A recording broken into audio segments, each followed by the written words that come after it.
guys, welcome to another video. Oh my gosh, I just got in from a day out. I was in Shibuya and was walking around Miyashita Park, which for Londoners is the equivalent of Box Park in Shoreditch, but bigger and nicer. I really found myself missing home, and it reminded me of the last time that I was really missing home, and it was at the very beginning of this year abroad experience, and I was in my kitchen and I was talking to you guys, and I seemed really I just seemed like I was really, you know, kind of lost. I just thought it would be interesting to share that I'm missing home again with you guys. Back home, I am a very family oriented person. I tend to stay home with the cat and people watch and plane spot and have a cup of tea and basically just act like my cat. Being here is really different because I am incredibly more social and I'm going out all the time, and it's a lovely change. It's a lovely duality of my personality, I guess. I'm learning more about myself by how much I enjoy going outside. Since it's something that I don't do a lot in England, to the point where now I'm being recommended places that I need to go to in England now. So I have like a growing bucket list of tourist hotspots that I should visit, which is fun. I miss home, and I miss my simple pleasures. I miss a cup of tea. I miss going to my favourite hot chocolate shop, which they don't have here. I miss wanting to go out and randomly calling my sister and being like, if you come out with me, I'll get you lunch, and you know, and enjoying her company. It's interesting. It's interesting because now I'm at a point in this year abroad where I absolutely love what I'm experiencing. I love that I have a view of Fuji-san from my bedroom, which I don't even know if I've told you guys. I have a view of Fuji-san from my room, and I love mountains. Getting to see mountains daily, it makes me really grateful. Being able to walk around and hear Japanese around me all the time, it makes me really grateful, because that's what I'm studying. But throughout the gratitude, there is this longing for my family, and yeah, it's I feel like this is something that I will absolutely not be saying in December when I'm back home in London and I'm settled back in. But I'm missing the familiar faces around me. I think that's what I miss, if I'm honest.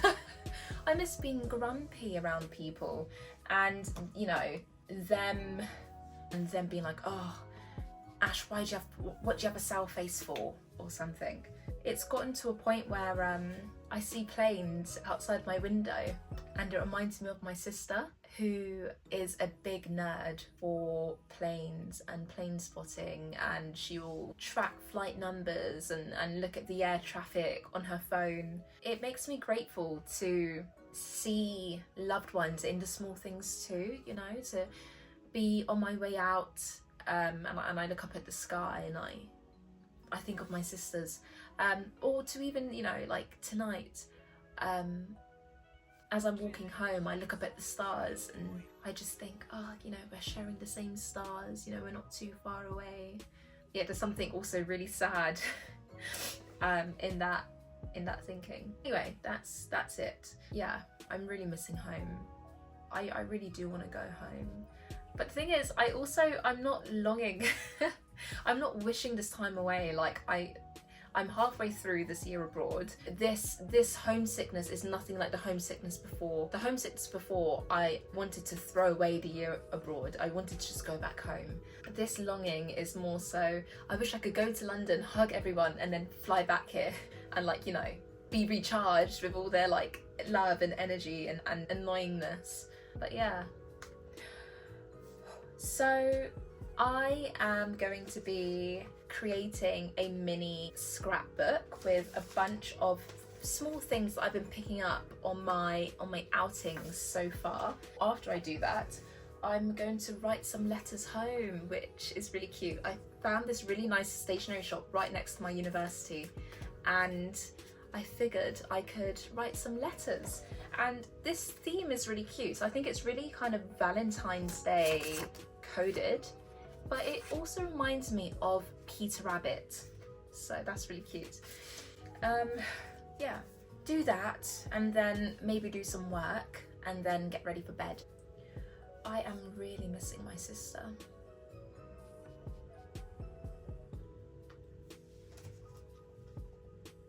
I'm gonna make a cup of tea, put on some really happy music and create this scrapbook. I've gotten started already. First of all, the scrapbook is, this is Evangelion merch. So at the very beginning of the term, I went to an Evangelion exhibition at a museum in central Tokyo. I can't remember the museum, but it wasn't Omotesando, I don't remember. But I have been filling it up with some of the things from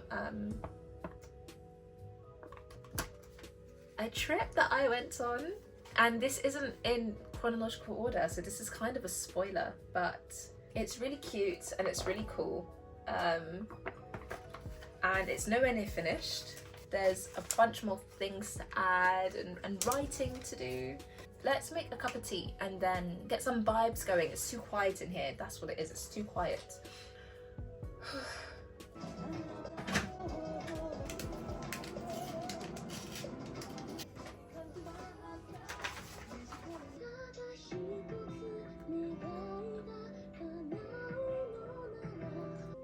If someone made this song thinking of you, you'd have to get married. This song is so romantic. Oh my gosh. I'm trying to kind of have fun with the spacing, like with the negative space. That's what I'm gonna annotate.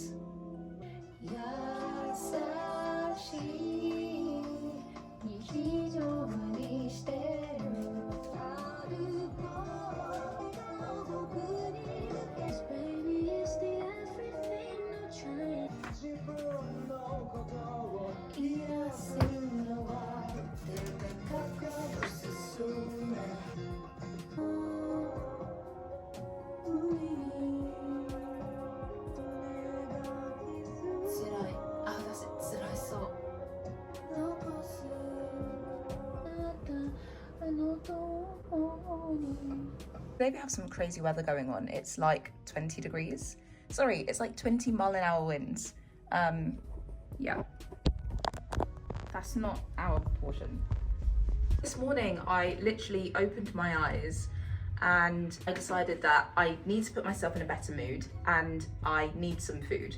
So I did a really quick like shop run and I got some ingredients for a really hearty, warming brunch.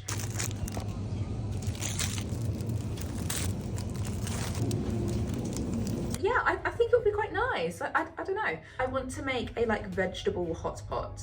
So I got some kimchi, tofu, enoki mushrooms, another kind of mushroom, which I've forgotten, potatoes, carrots. Did I say onions? I got some miso soup, but I have miso already. But because my fridge smells so bad, my fridge smells like, the fridge smells bad. Some food spoiled in the fridge, so I removed it from the fridge. The fridge still smells bad, and it's been over a month. So now my deduction skills are telling me that it's either the fridge air that smells really bad or it's the miso that's in the fridge. Just in case the miso is what is spoiled, I bought like a tiny pack of miso. Because miso here, you can buy it in huge tubs. So I don't want to commit to a huge tub in case my miso is good, but you know, I also didn't look before I left, so yeah. Today, I really wanted to be super productive and I needed to go to campus, make some payments, collect my bike, bring my bike back home, and then get some work done and also do this shop. And also I wanted to get a new mechanical pencil, but I woke up and I heard the wind and then I checked how windy it was outside, and I'm not going to cycle on these roads while it's this windy. It's just, knowing me, it's fine. Also, this works out because I didn't really want to go to campus today anyway. I'm gonna start with prepping these. I didn't check these two properly, so they're a bit funky. I did just buy it. I should just cut past the funk. Gonna pop these in the freezer.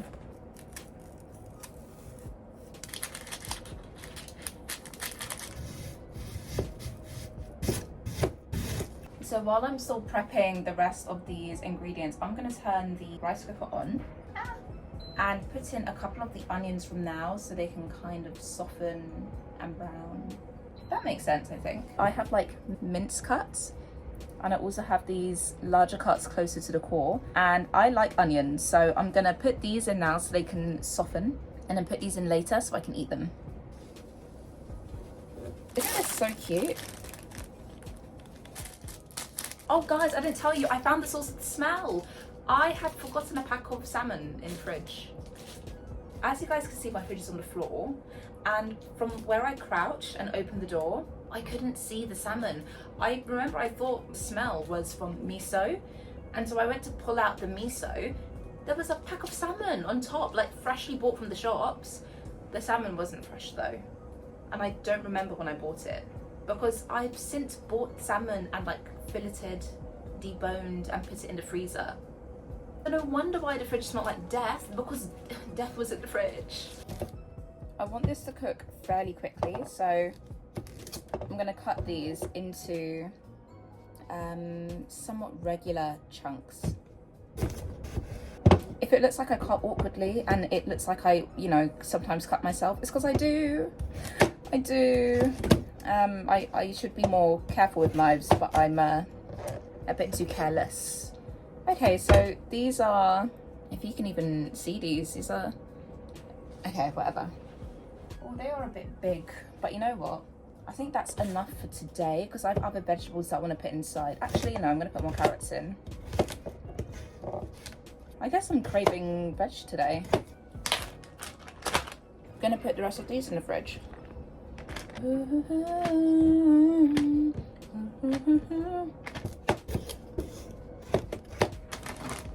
Okay, these straight in the fridge. I'm only going to put in one potato. Okay, now to save up space, I'm going to put the big onion bits in. In here is smelling aromatic, which is fab. Because in here is smelling very flavoursome now, I'm going to put in some special secret Chinese seasonings. One of the seasonings is just soy sauce. The best thing about seasoning is you just eyeball it, no measuring, just vibes, and that's how the flavours pop out. I'm also putting in a tiny bit of oyster sauce, which I bought this morning as well. Okay, I like the skins on my potatoes, so I'm only cutting off any bits that seem suspicious. The rest of this looks fine. And I like cutting in irregular shapes because I saw in a show that vegetables absorb sauces and flavourings easier when they're cut in irregular shapes. So, okay, next are the vegetables. I have enoki and shimeji. I really like the texture of these mushrooms because they're almost string-like. And then I'm gonna rinse these with water, rip them up, and throw them in the pot. So with the shimeji, I'm only gonna pull off a couple of them. The rest can go in the fridge. I have some bean sprouts, which literally cost 15p, and I have some tofu. And I realised that I really like silken tofu. Okay, so we're gonna wash these bean sprouts, throw them in the pot, and then we're nearing the end of all of this prep. So all of the stuff we've done is layered on top, but I need to reduce just a little bit so then I can put in some of this kimchi and also the miso soup. So we'll wait a little bit.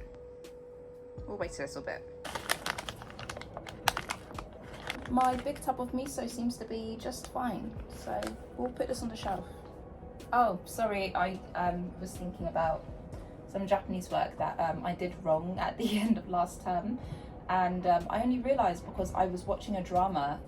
They were talking about their younger selves and they were saying mukashi, and it reminded me of the Japanese work I submitted when I was talking about a younger me, and I said chisana watashi or chisana jibun or something like that. Chisai no jibun no tameni or something like that. and I just thought, oh, I should have said mukashi. I totally cut myself off speaking then, but this is how it looks and it's coming along fine. So I'm gonna pop in some kimchi. I'm listening to music, but you can't hear, because if I were to play it then I wouldn't be able to use any of these clips. Oh, this smells amazing. I should have bought a bigger pack. I'm probably gonna use half of this pack today. I have this onion consomme, but I like to drink this on its own, so I might put this away. I've turned on the big light just so you guys can see. This is it coming together.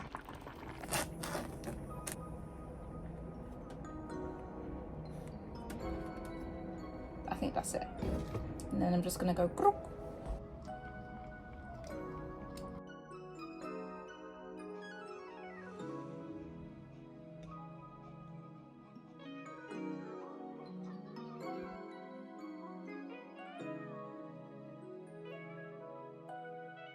Chill and relax.